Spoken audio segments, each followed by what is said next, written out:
দীর্ঘদিনের আলোচনা, অসংখ্য গুঞ্জন, সবকিছুর ইতি টেনে রিয়াল মাদ্রিদের সঙ্গে চুক্তির মেয়াদ বাড়ালেন ভিনিসিয়াস জুনিয়র। 2027 সালের জুন পর্যন্ত থাকা চুক্তি নিয়ে গেলেন 2032 সালের জুন পর্যন্ত। সাম্প্রতিক সময়ে আর্সেনালের নাম লেখানোর গুঞ্জন জোরালো হলেও শেষ পর্যন্ত নিজেদের অন্যতম সেরা তারকাকে ধরে রাখতে সক্ষম হয়েছে ইউরোপের সফলতম ক্লাবটি। 6 বছরের চুক্তির পারিশ্রমিকের অঙ্কটা না জানালেও ক্রীড়াভিত্তিক সংবাদ মাধ্যম ইএসপিএনের দাবি, দুই পক্ষই ইতিবাচকভাবে এগিয়ে নিয়েছে আলোচনা। 2018 সালে কিশোর বয়সে রিয়ালে যোগ দেয়া ভিনি শুরুতে সংগ্রাম করলেও এখন ক্লাবের অন্যতম বড় ভরসা।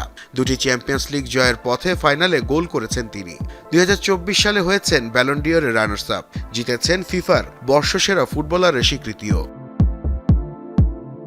রিয়ালের হয়ে এখন পর্যন্ত 375 ম্যাচে করেছেন 128 গোল, সঙ্গে রয়েছে অ্যাসিস্টের সেঞ্চুরি। ব্রাজিলিয়ান এই তারকার চুক্তির নবায়নের দিনেই নতুন উইঙ্গার ইয়ান ডিওমান্ডেকে দলে ফেরানোর ঘোষণাও দিয়েছে রিয়াল।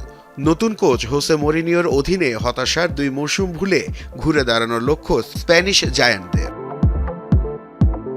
এদিকে দল বদলের বাজারে নতুন মোড় নিয়েছে রদ্রিকে ঘিরে। ম্যানচেস্টার সিটি ছেড়ে রিয়াল মাদ্রিদে যোগ দেওয়ার গুঞ্জন থাকলেও স্প্যানিশ সংবাদ মাধ্যমের দাবি, ক্লাবটির সঙ্গে আলোচনা ভেঙে গেছে স্পেনের বিশ্বকাপ জয়ী অধিনায়কের। বরং বার্সেলোনায় খেলতে আগ্রহী এই ডিফেন্সিভ মিডফিল্ডার কারণ হিসেবে উঠে এসেছে হ্যান্সি ফ্লিকের কৌশল, যা পেপ গার্ডিওলার দর্শনের সঙ্গে অনেকটাই মিল। এছাড়া স্পেন জাতীয় দলের বেশ কয়েকজন সতীর্থও খেলেন কাতালান ক্লাবটিতে। ম্যানচেস্টার সিটির সঙ্গে রদ্রির বর্তমান চুক্তি আর মাত্র 1 মৌসুম বাকি। নতুন চুক্তি না হলে আগামী বছর ফ্রি এজেন্ট হিসেবে ক্লাব ছাড়তে পারবেন তিনি। তবে চলতি গ্রীষ্মেই স্পেনে ফিরতে চান রদ্রি। সেক্ষেত্রে বার্সেলোনাকে গুনতে হতে পারে প্রায় 60 মিলিয়ন ইউরো, বাংলাদেশি মুদ্রায় যার পরিমাণ 857 কোটি টাকা। নাসিফ শুভ, যমুনা স্পোর্টস।